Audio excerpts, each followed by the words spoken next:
Bonsoir les amis, on se retrouve pour une toute nouvelle vidéo. Et quelle vidéo les amis, quelle vidéo, un débrief sur le match entre le Benfica et le FC Barcelone. Un match qui s'est terminé sur un score de 4-5 les amis. Non, vous ne rêvez pas, 4-5, 9 buts ont été inscrits durant cette rencontre. Un match historique avec un grand H et un match de football avec un grand F, si je peux me permettre, bien évidemment. Pour la composition du match, voilà, j'en reviens pas. Franchement, là, je suis déboussolé par rapport à ce match. C'était un match avec l'expérience, avec le mental. C'est un match, voilà, totalement ahurissant. La composition du match pour le FC Barcelone, c'est fini. J'en parlerai plus tard, bien sûr. Avec Baldé, Koundé, Koubarsi, Araujo dans la défense. Araujo, on en reviendra un peu plus tard, bien évidemment, monsieur Araujo. Ensuite, nous avons Pedri, Gavi et Casado au milieu de terrain. Et Lewandowski, Rafinha et Lamine Yamal en attaque, bien évidemment. Un match qui commence très difficilement pour le FC Barcelone qui se prend un but à la deuxième minute par Pavlidis, un but mérité bien évidemment. À ce moment-là, voilà, on se dit que Barcelone est peut-être en train de se chercher encore. Voilà, ils ont eu du mal à rentrer dans ce match. Voilà, quand même assez confiant, je connais le FC Barcelone, je sais de quoi ils sont capables, je me dis que le match n'est pas terminé, il vient à peine de commencer, bien sûr, tout est encore possible malgré ce but très rapide à l'entame du match. Ensuite, penalty pour Robert Lewandowski, penalty qui arrive à la 12e minute, donc voilà, pas très loin du début de rencontre, donc 1-1, Lewandowski intraitable sur des penalties, un très bon tireur de penalty, si je peux me permettre, bien évidemment. Quelques minutes plus tard, voilà, 2-1 pour le Benfica, une sortie de Szczęsny totalement non maîtrisée qui vient donc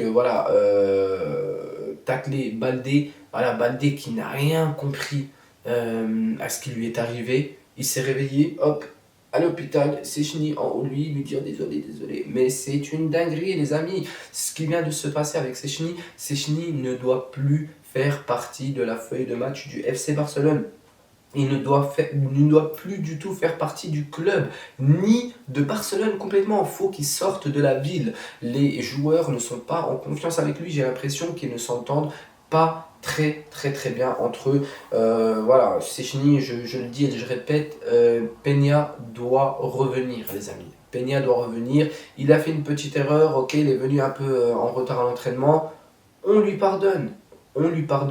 Peña, il faut que tu reviennes. Hansi Flick laisse Szczęsny partir, laisse-le se reposer un petit peu. Il n'est pas fait pour ce genre de rencontre, ça se voit. Il est là sur le terrain, il n'a aucune prestance, il n'a aucune envie de jouer pour le FC Barcelone. Ça se voit sur ses sorties, il doit réfléchir avant. Il doit se dire, oh, si je fais ça, non, il ne réfléchit pas. Ce joueur doit partir les amis. Donc voilà, 2-1 pour le Benfica. À ce moment-là, on se dit, bon, qu'est-ce qui se passe dans la tête du FC Barcelone? Qu'est-ce qui se passe? Ils n'arrivent pas à produire leur jeu, ils n'arrivent pas à presser comme il se doit. Et ça se confirme. 3-1, triplé de Pavlidis, mesdames et messieurs, historique. Pour ce joueur qui vient inscrire un triplé face au FC Barcelone. Ça n'a pas été fait depuis 1856 les amis. 1856, ça n'a pas été fait. Je ne suis pas totalement sûr de la date, mais entre guillemets, voilà, c'est à peu près ça. Ensuite, donc 3-1, à ce moment-là, on se dit, bon voilà, le FC Barcelone, peut-être qu'ils vont mettre le 3-2 avant la mi-temps et rentrer en confiance, parce que voilà, un but d'écart avant la mi-temps, c'est beaucoup mieux que 2 buts d'écart, mais non, le FC Barcelone n'y arrive pas, donc il rentre dans les vestiaires avec un 3-1. Donc Hansi Flick, je ne sais pas ce qui s'est passé durant la pause, qu'est-ce qu'il a pu dire à ses joueurs, comment il a pu les motiver, je ne sais pas. Tout ce que je sais, c'est qu'il a fait des changements, et mesdames et messieurs, si je peux me permettre, l'entrée de Frenkie de Jong à la deuxième mi-temps a fait du grand bien au FC Barcelone.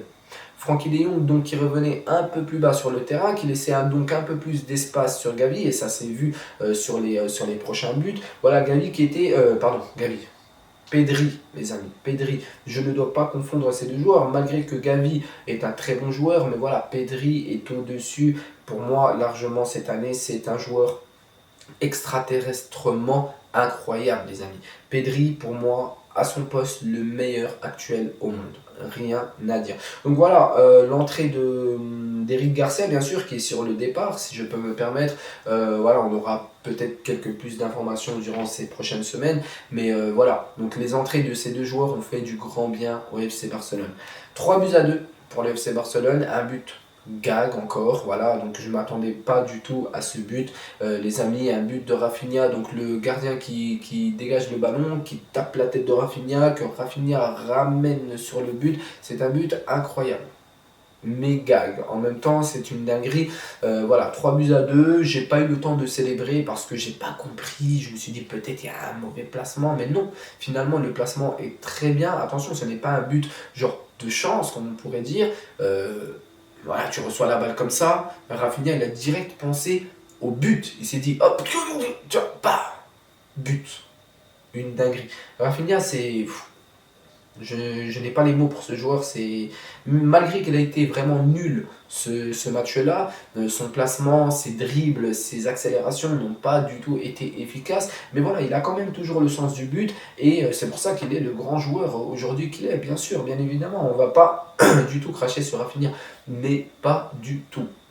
Donc voilà, 3-2, voilà. Ensuite, à ce moment-là, on se dit que Barcelone, c'est reparti. Mais non, but de Benfica pour le 4-2. À ce moment-là, on se dit, c'est totalement mort. Le FC Barcelone n'est plus dans son match. Surtout que c'est un but contre son camp de la part de Araujo, qui est un très mauvais placement défensif à ce moment. Je le rappelle, Martinez, donc voilà, qui est blessé pendant encore 4 semaines à partir d'aujourd'hui, qui doit vite revenir et reprendre la place à Araujo. Araujo n'est pas adapté à ce style de jeu défensif très haut du FC Barcelone. Il ne sait pas se placer. On a la preuve sur le but, voilà, il lève la main en disant il y a hors-jeu. Il n'y a pas du tout hors-jeu, mon cher ami. Il n'y a pas du tout hors-jeu et le but est validé et un but contre son camp de Araujo. Moi, je vais vous dire quelque chose, les amis, qui va pas peut-être faire du bien à entendre, bien évidemment, si je peux me permettre. Cette année, le FC Barcelone mériterait de gagner cette Ligue des Champions et ils vont la chercher et j'en suis fort convaincu, les amis. Par contre, je sens une onde bizarre me disant qu'il y a peut-être un joueur qui va saboter tout cela. Je ne sais pas si Araujo continue comme ça et que Hansi Flick lui fait de plus en plus confiance. Bon, peut-être c'est bon signe. On se dit qu'Hansi Flick, s'il fait confiance à un joueur, c'est bon signe. Mais attention, il peut saboter le match le plus important de la saison. Peut-être une finale, les amis. Il peut saboter ce match à tout moment. Sejny, s'il joue la finale et Araujo, il joue la finale, on perd ce match. On perdra ce match, c'est officiel, les amis. Ils ne doivent pas jouer pour nous. Voilà, c'est tout simple. J'ai dit les choses comme il se devait. Bien évidemment, si je peux me permettre, bien sûr, les amis. Alors, 4-2, donc voilà, à ce moment-là, on se dit que tout est mort. Et non, les amis, et non, 4-3, doublé de Robert Lewandowski sur penalty, toujours intraitable. Sur penalty, il a son sang-froid, il a cette vision du penalty qui est hors norme, voilà, c'est un grand joueur. Il n'a pas joué dans les plus grands clubs pour rien. Robert Lewandowski, qui est âgé maintenant de 36 ans, bien sûr, et il faudra peut-être penser pour les prochaines années par qui le remplacer. Les amis, ça va être très très très compliqué de remplacer Robert Lewandowski. C'est un joueur monumental, historique. Si je peux me permettre, il est à 102 buts en Ligue des Champions, les amis. 102 buts, c'est le 3e meilleur joueur, meilleur buteur de Ligue des Champions de tous les temps après Ronaldo et Lionel Messi. Après Lionel Messi. Voilà, exactement. Ensuite, donc voilà. 4 buts à 4 les amis, un retournement de situation historique comme je l'ai pu le préciser, historique les amis. Donc voilà, Pedri, j'en ai déjà un peu parlé, voilà, j'en ferai une petite vidéo bien évidemment sur Pedri, un peu son ascension, d'où il vient, etc. Dans une prochaine vidéo, bien évidemment si je peux me permettre. Et voilà, donc un but, un centre de Gavi millimétré au millimètre précis. Alors, qu'est-ce qui s'est passé dans sa tête? Il s'est dit, bon, tac, tch. Au moment où il fait la feinte, il s'est complètement arrêté. Le match s'est arrêté autour de lui. Il s'est dit, tac, le vent est à 40 km/h, il y a un peu de pluie. Si je mets tac, tac, tac, tac, incroyable. Il a fait voilà, il a fait des recherches avant de faire ce centre. Il a fait quelques recherches en 1 milliseconde. Centre, but de Garcia, pardon, qui vient égaliser. Voilà, un but de la tête totalement mérité, très bien joué de la part du FC Barcelone. Et voilà, après l'histoire avec un grand H a montré ce que le FC Barcelone est capable de faire. Malgré qu'ils perdaient 3 buts à 1 et 4 buts à 2, ils ont été capables de remonter ce match à 5 buts à 4 les amis. 5 buts à 4, c'est totalement historique. Ce match est complètement dingue. Très déçu de la prestation des joueurs, très déçu de l'apport offensif des joueurs et même défensif. Mais franchement, le résultat, les amis, fait oublier tout cela. Je suis désolé de vous le dire, mais le résultat fait oublier tout cela, malgré qu'on aura quand même quelque chose, des choses à noter, des choses qui pourront être négatives pour les prochains matchs. Mais voilà. Cafouillage, dernière action, hein, je vous rappelle, dernière action, et on est à la 95e minute, si je peux me permettre, avec 4 minutes de temps additionnel, où voilà, le Benfica a une occasion de marquer avec un coup franc, et voilà, cafouillage, je ne sais pas ce qui se passe, je n'ai pas très bien compris, mais là voilà, je vois que la passe a été faite pour Ferran Torres, et Ferran Torres, mesdames et messieurs, on peut l'applaudir tous ensemble les amis, parce que là, il vient de délivrer une passe décisive à Rafinha à la 95e minute, totalement historique. Tout est historique dans ce match les amis. Tout est historique si je peux me permettre bien évidemment. Avec ensuite, donc voilà, Rafinha qui tape un sprint de 70 millions de mètres, mais trop rapide, extrêmement rapide, plus rapide que Usain Bolt à ce moment-là, c'est une dinguerie. Donc il tape son sprint, il vient, petit crochet, petit filet, des buts. Voilà. Donc voilà, à la dernière seconde, on ne comprend pas, même personne n'a compris. Même Rafinha, quand il a marqué, il a fait hors-jeu. Non, tu n'étais pas hors-jeu, Rafinha.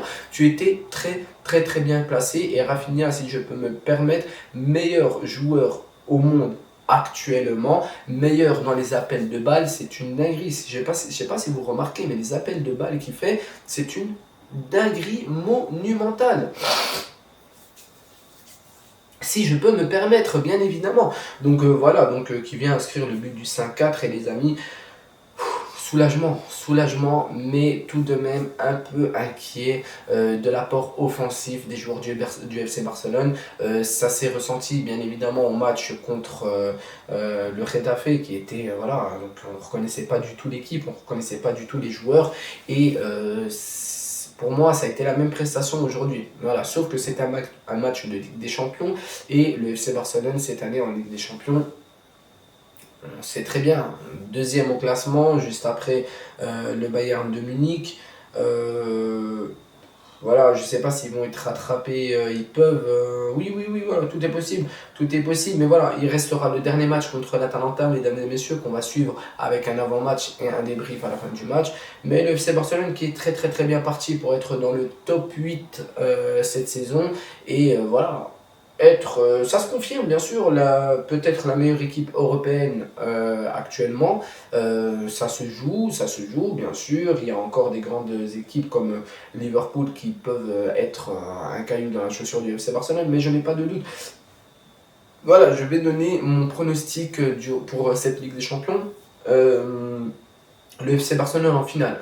Bien sûr, bien évidemment, il n'y a pas de débat à se faire dessus. Le FC Barcelone va jouer sa finale et je pense que si voilà, le Liverpool va jusqu'à la fin également, ça peut être une finale entre Liverpool et le FC Barcelone qui peut être totalement historique et je verrais bien un score de 2-0 pour le FC Barcelone ou un gros score pour le FC Barcelone, bien évidemment. Je pense que ça pourrait être un beau match.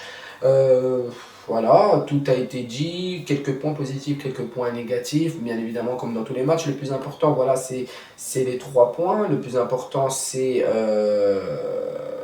le score, si je peux me permettre, même si dans l'ensemble, voilà, tout n'a pas été bon. Bon, après, on peut comprendre par rapport à un certain remaniement dans la défense, avec Araujo qui remplace Martinez, où on sent que Koubarsi a un peu de mal à s'adapter au jeu avec Araujo. Ils ont un peu du mal à s'entendre, à se placer, etc. Donc j'espère, voilà. J'espère que c'est des choses qui vont se régler assez rapidement. En Liga, ça va être un peu compliqué, je pense, pour le FC Barcelone, si je peux me permettre. Ils sont troisième actuellement, avec 20 matchs joués, comme le Real Madrid et l'Atlético Madrid, et seulement 39 points, donc à 7 points, hein, les amis, 7 points du Real Madrid. Ça va être compliqué, je pense que l'FC Barcelone doit d'autant plus se concentrer sur la Ligue des Champions. Je ne dirais pas délaisser la Liga parce qu'il faut quand même assurer ces 4 premières places parce qu'ils sont suivis de très près par l'Atlético Bilbao au même nombre de points, bien sûr, qu'ils sont à égalité, juste au goal average où l'FC Barcelone est un peu devant. Mais voilà, il doit faire quand même très attention et se concentrer d'autant plus sur cette Ligue des Champions. Ce n'est que mon avis, bien évidemment, si je peux me permettre. Et voilà, c'est la fin de ce débrief. J'ai oublié peut-être certaines choses, mais voilà, ce n'est que le début, les amis. On va se retrouver très bientôt pour d'autres matchs, des avant-matchs, bien sûr, des débats. Bien sûr, parce que voilà, j'ai certains amis qui supportent d'autres équipes, donc on pourra faire ces débats-là lors des prochains matchs. Admettons, voilà, je vous donne un exemple, si c'est Barcelone, Paris Saint-Germain, voilà, on pourra inviter un très très très cher ami à moi qui supporte ce club catastrophique. Ah, ce club, voilà, bien évidemment, les amis, si je peux me permettre. Donc voilà, tout a été dit. On se retrouve pour une autre vidéo. N'oubliez pas de vous abonner bien évidemment pour le référencement. N'oubliez pas de lâcher un petit pouce bleu, ça va faire du grand bien. Et surtout, n'hésitez pas à me dire votre ressenti sur le match en commentaire. Et on se retrouve pour une autre vidéo les amis. Et les babas, on se dit à la prochaine.